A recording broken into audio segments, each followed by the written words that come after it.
નમસ્કાર, મારું નામ ડૉક્ટર મોહમ્મદ હનીફ સૈયદ. હું જેએસ આયુર્વેદ મહાવિદ્યાલય નડિયાદમાં એસોસિએટ પ્રોફેસર તરીકે સેવા આપું છું અને ઇફેક્ટિવ આયુર્વેદ સેન્ટરના પ્રધાન ચિકિત્સક તરીકે સેવા આપું છું. આજે આપણે બાળકોના સામાન્ય રોગો વિશે ચર્ચા કરીશું. ઘણા બધા રોગો બાળકોને સામાન્ય રીતે થતા જોવામાં આવે છે, જેવું કે તાવ, લૂ લાગી જવી, પથારીમાં પેશાબ થઈ જવો, પેટમાં દુખાવો, એવા રોગોની ચર્ચા કરશું. સૌથી પહેલાં આપણે ચર્ચા કરીએ તાવ. તાવ શું છે? કોઈ પણ બાળકને 1 ડિગ્રી કરતાં વધારે જો તેનું શરીર ગરમ જણાય તેને આપણે તાવ તરીકે ઓળખીએ છીએ. મેડિકલની ભાષામાં 98.6 ડિગ્રી ફેરનહીટ કરતાં જો તેનું તાપમાન વધારે હોય તો તેને આપણે તાવ તરીકે ઓળખીએ છીએ. તાવ દરમિયાન ખોરાક શું આપવો જોઈએ? ઘણી બધી જગ્યાએ જ્યારે પણ બાળકને તાવ આવે ત્યારે ખોરાક ઓછો અથવા તો બંધ કરી દેવામાં આવે છે, પરંતુ તે એક ગેરસમજ છે. બાળકને જ્યારે પણ તાવ આવે ત્યારે તેને હળવો અને સામાન્ય ખોરાક આપતા રહેવું જોઈએ. બાળકને જ્યારે પણ તાવ આવે ત્યારે રૂમનું તાપમાન સામાન્ય રાખવું જોઈએ, નહીં ખૂબ જ ઠંડુ કે નહીં ખૂબ જ ગરમ.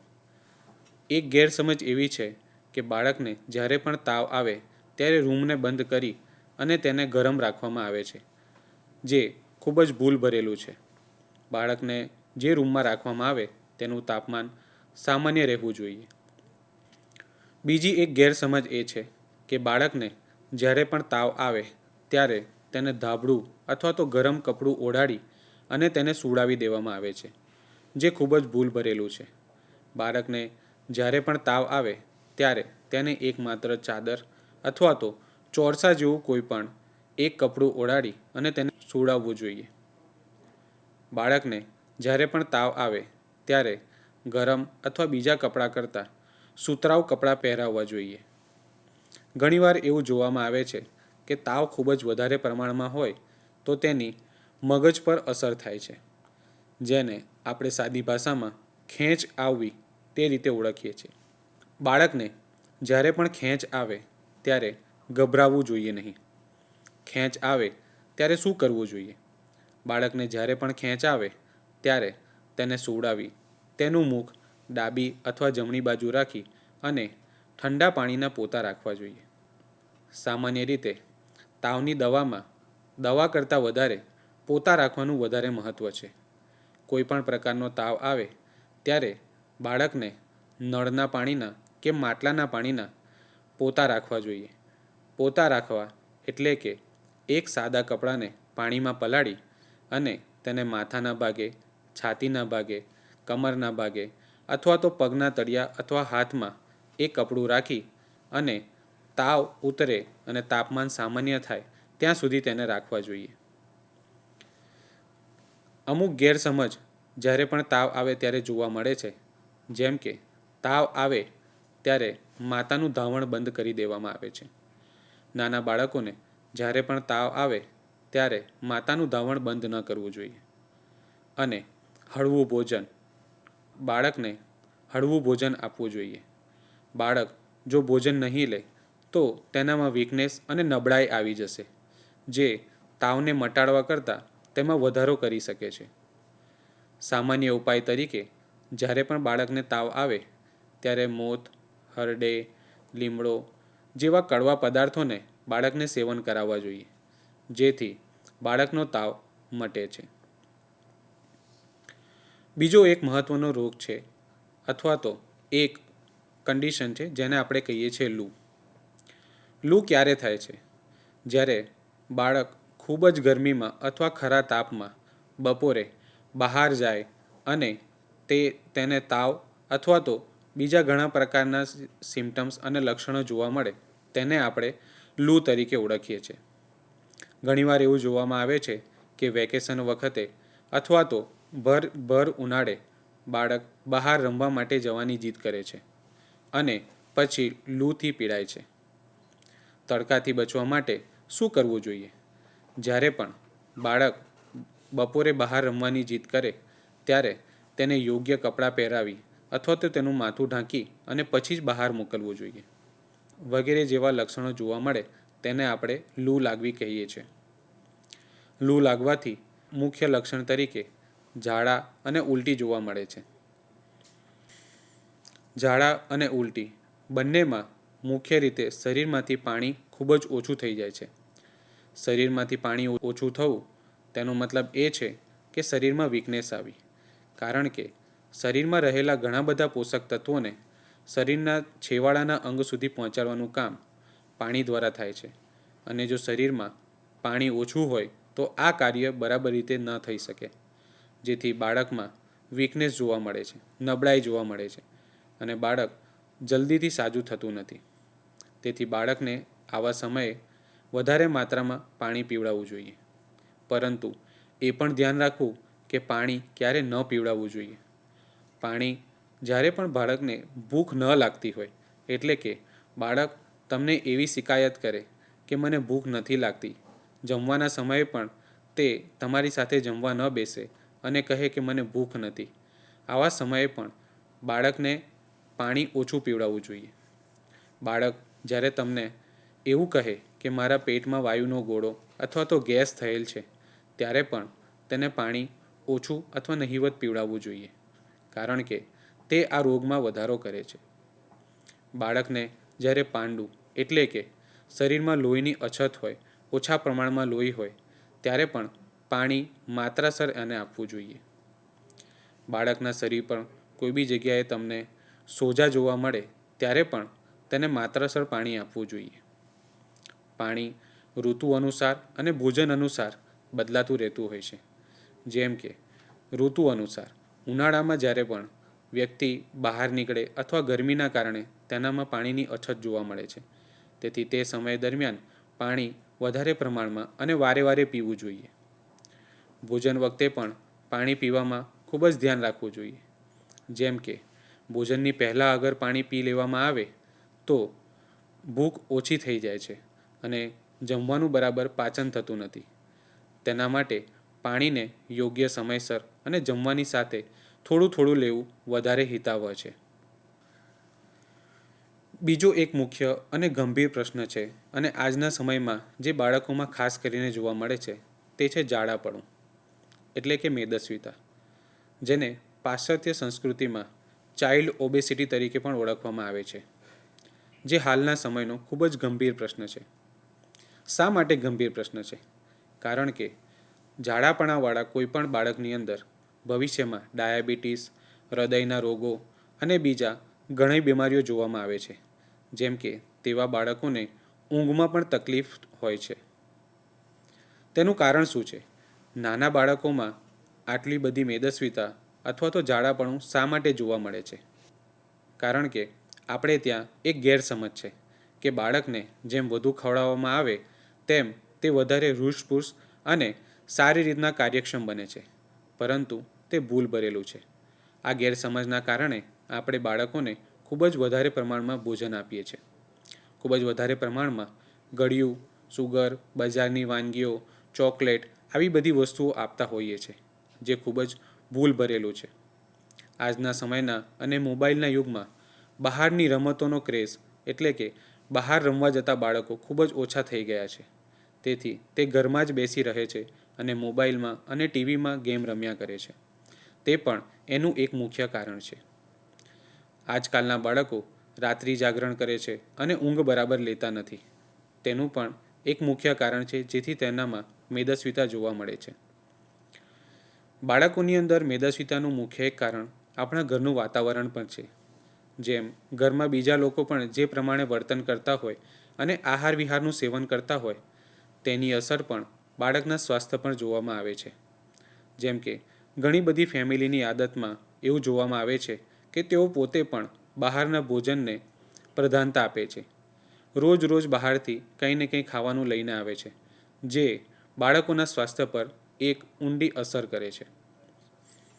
નાના બાળકોમાં એવું જોવામાં આવ્યું છે કે મોબાઈલ જોતાં જોતાં તે લોકો જમે છે, અથવા તો આજકાલની માતાઓ બાળક શાંતિથી બેસી એક જગ્યાએ બેસીને જમી લે તેના માટે પણ સુખપૂર્વક જમાડવા માટે બાળકને મોબાઈલ હાથમાં આપી અને જમાડવા બેસે છે.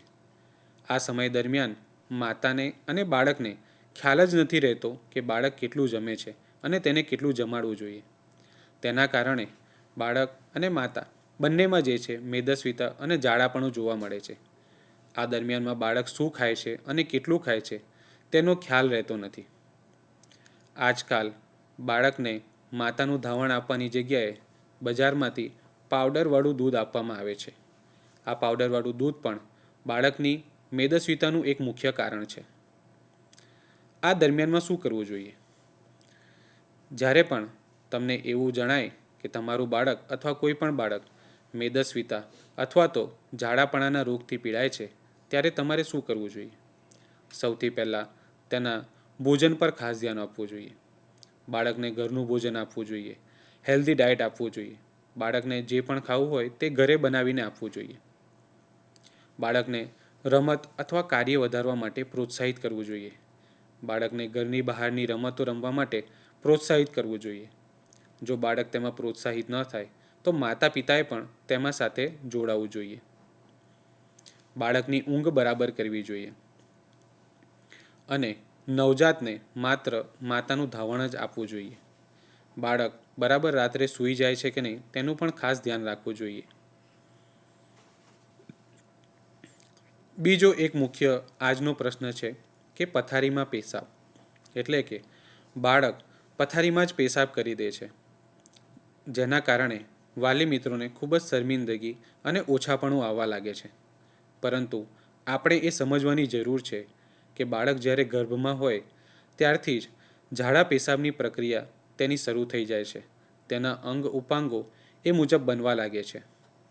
પરંતુ બાળકના જન્મ પછી તેના ઝાડા અને પેશાબ પર તેનો કોઈ જ પ્રકારનો કાબૂ રહેતો નથી, જેનું આપણે ખાસ ધ્યાન રાખવું જોઈએ. બાળકને તે કાબૂ આવતા થોડો વાર લાગે છે, એટલે કે 2 થી 5 વર્ષ સુધીનો સમય લાગી શકે. સામાન્ય રીતે બાળક 2 વર્ષ સુધીમાં પેશાબ અને ઝાડા પર કાબૂ મેળવી લેતા હોય છે અને તે બાબતે તે તેમના વાલીને જાણ કરતા હોય છે. પરંતુ ઘણા બાળકોમાં આ સમય 5 વર્ષ સુધી પણ હોઈ શકે છે. એટલે કે 2 થી 5 વર્ષ સુધીના સમયગાળામાં જો બાળક રાત્રે પેશાબ કરી દેતું હોય તો તે સામાન્ય બાબત છે.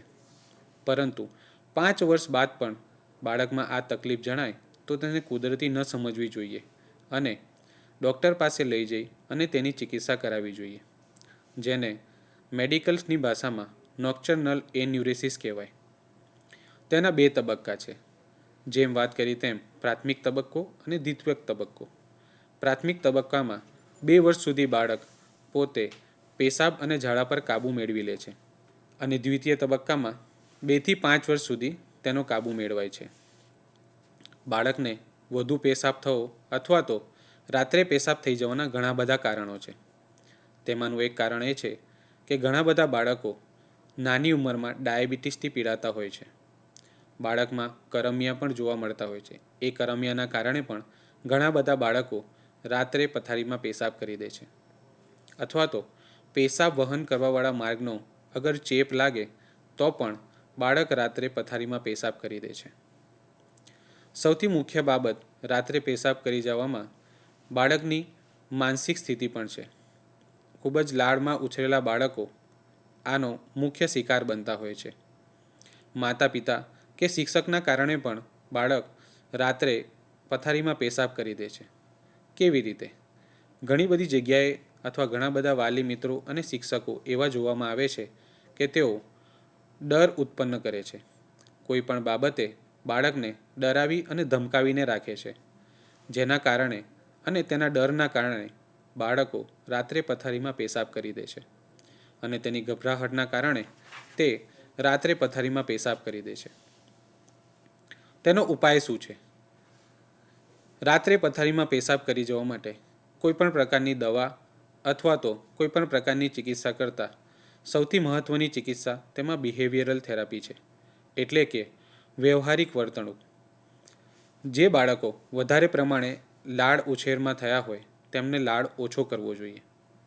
બાળક પણ એક ભગવાનનું સ્વરૂપ છે તેમ સમજી તેમને ધાક ધમકીથી નહીં પરંતુ પ્રેમથી તેનો ઉછેર કરવો જોઈએ. બાળકને ક્યારે મારવું, ડરાવવું કે ધમકાવવું ન જોઈએ. ઘણીવાર એવું જોવામાં આવે છે કે બાળક ઘણા જિદ્દી હોય છે અને એ જીત સામે વાલીઓ પણ કડક વર્તન અપનાવે છે. પરંતુ જીત સામે યોગ્ય વર્તન કરવું એ પણ દરેક વાલીની એક ફરજ છે. ઘણીવાર બાળકો સૂતા પહેલાં મોબાઈલ અથવા તો ડરાવની વાતો અથવા ભૂતની વાતો જોતા હોય છે કે સાંભળતા હોય છે. તે પણ એક મુખ્ય કારણ છે કે તેમને રાત્રે પથારીમાં પેશાબ થઈ જાય છે. સૂતા પહેલાં એકવાર પેશાબ અવશ્ય કરાવી લેવો જોઈએ. બાળકને સૂતા લઈ જવા પહેલાં અથવા પથારીમાં લઈ જતા પહેલાં તેને એકવાર પેશાબ કરાવી લેવો જોઈએ. વાલી મિત્રોએ ખાસ ધ્યાન રાખવું જોઈએ કે સૂઈ ગયા બાદ પથારીમાં જે અંદાજિત સમયે તે પેશાબ કરી જાય છે તેની 20થી 30 મિનિટ પહેલાં તેને ઉઠાડી અને તેને ચલાવી અને બાથરૂમ સુધી લઈ જવું, તેને પેશાબ કરાવી અને ચલાવી અને ફરી પાછું પથારીમાં સૂડાવી દેવું જોઈએ. અહીંયા ખાસ એ ધ્યાન રાખવું જોઈએ કે બાળકને ઉચકીને લઈ જવાનું નથી. બાળકને ચલાવીને જ જે છે એ બાથરૂમ સુધી લઈ જવાનું છે, જેથી તેનામાં તે આદત કેળવાય. બીજું, વાલી મિત્રો બાળક પથારીમાં પેશાબ ન કરી જાય તે દરમિયાન તેને ઇનામ અથવા તો બુક અથવા તો કોઈ પણ ગિફ્ટ આપી અને તેને પ્રોત્સાહિત કરે, જેથી બાળકમાં તે આદત કેળવાય. અને જો બાળક પથારીમાં પેશાબ કરે તો તેને નાનકડી એવી શિક્ષા પણ આપે, જેથી તેના કારણે બાળક પથારીમાં પેશાબ કરતું અટકશે અને યોગ્ય ટેવ તેનામાં આવશે. બીજો સામાન્ય રોગ છે પેટનો દુખાવો. પેટનો દુખાવો એ ખૂબ જ સામાન્ય લક્ષણ છે. નાના બાળકથી લઈ અને 5 વર્ષ, 6 વર્ષ, 10, 15 વર્ષના બાળકોમાં પણ પેટનો દુખાવો જોવા મળતો હોય છે. આપણે સૌપ્રથમ નવજાત બાળકના પેટના દુખાવાની વાત કરીએ. ઘણીવાર એક ગેરસમજ એવી ઊભી થાય છે કે માતા વધુ પડતું ધાવણ આપી દે છે, જેના કારણે નવજાત શિશુને પેટમાં દુખાવો થાય છે. બીજું, સ્તનપાનની અયોગ્ય રીત અથવા તો અયોગ્ય સ્તનપાન કરાવવાથી પણ બાળકને પેટમાં દુખાવો ઉત્પન્ન થાય છે. સ્તનપાન પછી બાળકને ખભે લઈ તેને થાબડવાથી, એ ઓડકાર ખાઈ લે ત્યાં સુધી તેને થાબડવાથી બાળકને યોગ્ય પ્રમાણે દૂધનું પાચન થાય છે. પરંતુ તેને સ્તનપાન પછી બરાબર રીતે થાબડવામાં ન આવે તો તેને દૂધ જે છે એ પેટમાંથી બહાર આવી જાય છે, વોમિટ કરે છે અને પેટનો દુખાવો ઉત્પન્ન થાય છે. ઘણીવાર સ્તનપાન કરતાં બહારનું દૂધ આપવામાં આવે છે અથવા તો પાવડર દૂધ આપવામાં આવે છે. તે પણ બાળકને અપચો કે અજીર્ણ ઉત્પન્ન કરે છે અને પેટમાં દુખાવો ઉત્પન્ન કરે છે. આ બધા માટે ઉપાય શું છે? ઘણીવાર એવું જોવામાં આવે છે કે માતાનું ધાવણ જ ઓછું આવતું હોય અથવા ન આવતું હોય તો તે દરમિયાનમાં બોટલ દૂધ, પાવડર દૂધ કે બહારનું દૂધ આપવાની ફરજ પડે છે. અને બાળકને આ દરમિયાનમાં પેટનો દુખાવો ન થાય તેથી તેમાં થોડી ઘણી સૂંઠ ઉમેરીને આપવામાં આવે તો બાળકને પેટનો દુખાવો થતો નથી. સ્તનપાન કરતા બાળકને વારે વારે જો પેટનો દુખાવો થતો હોય તો માતાના સ્તન પર થોડી ઘણી સૂંઠ ચોપડી દેવામાં આવવાથી અને તે સૂંઠનું સેવન કરવાથી બાળકને પેટનો દુખાવો ઓછો થાય છે. 1 વર્ષથી મોટા બાળકોને જ્યારે પણ પેટમાં દુખાવો થાય ત્યારે ખાસ એ વસ્તુનું ધ્યાન રાખવું કે તેઓ અનાજ કેટલા પ્રમાણમાં લઈ રહ્યા છે. ઘણીવાર વધુ માત્રામાં અનાજ લેવાથી અથવા તો અયોગ્ય માત્રા અને કાલમાં અનાજ લેવાથી બાળકોને પેટના રોગો જોવામાં આવે છે અને પેટનો દુખાવો થાય છે. ઘણીવાર માત્રા ખૂબ જ અયોગ્ય હોય છે.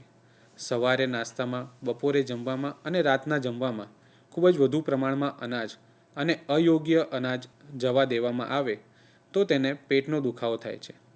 ઘણીવાર એવું જોવામાં આવે છે કે બાળકોને દૂધ સાથે રોટલી અથવા અન્ય અનાજ આપવામાં આવે છે. તે પણ બાળકના પેટના દુખાવાનું એક મુખ્ય કારણ છે. ઋતુ અનુસાર આહાર ન લેવો તે પણ એક પેટના દુખાવાનું મુખ્ય કારણ છે. તેના સામાન્ય ઉપાય શું છે? બાળકને 1 વર્ષથી મોટા બાળકને જ્યારે પણ પેટના દુખાવો જોવામાં આવે ત્યારે બાલચાતુર્ભદ્ર જેવા સામાન્ય ઔષધ, સૂંઠ, હરડે વગેરે આપવાથી તેને પેટનો દુખાવો ઓછો થાય છે. થોડા થોડા સમયે તેને જુલાબ અથવા તો હરડે આપી અને પેટ સાફ કરતા રહેવાથી તેનો પેટનો દુખાવો ઓછો થાય છે. ઘણીવાર એવું જોવામાં આવે છે કે બાળકને પેટનો દુખાવો તેના કરમિયાના કારણે થતો હોય છે. તો વહેલાસરે કરમિયાની ચિકિત્સા કરવામાં આવતા પણ પેટનો દુખાવો ઓછો થાય છે. આ રીતે આજે આપણે ઘણા બધા સામાન્ય રોગો અને તેના કારણો અને તેના સામાન્ય ઉપાય વિશે ચર્ચા કરી. હું આશા રાખું છું કે આપ પણ તેને અનુસરશો અને તેનું ધ્યાન રાખશો. આભાર.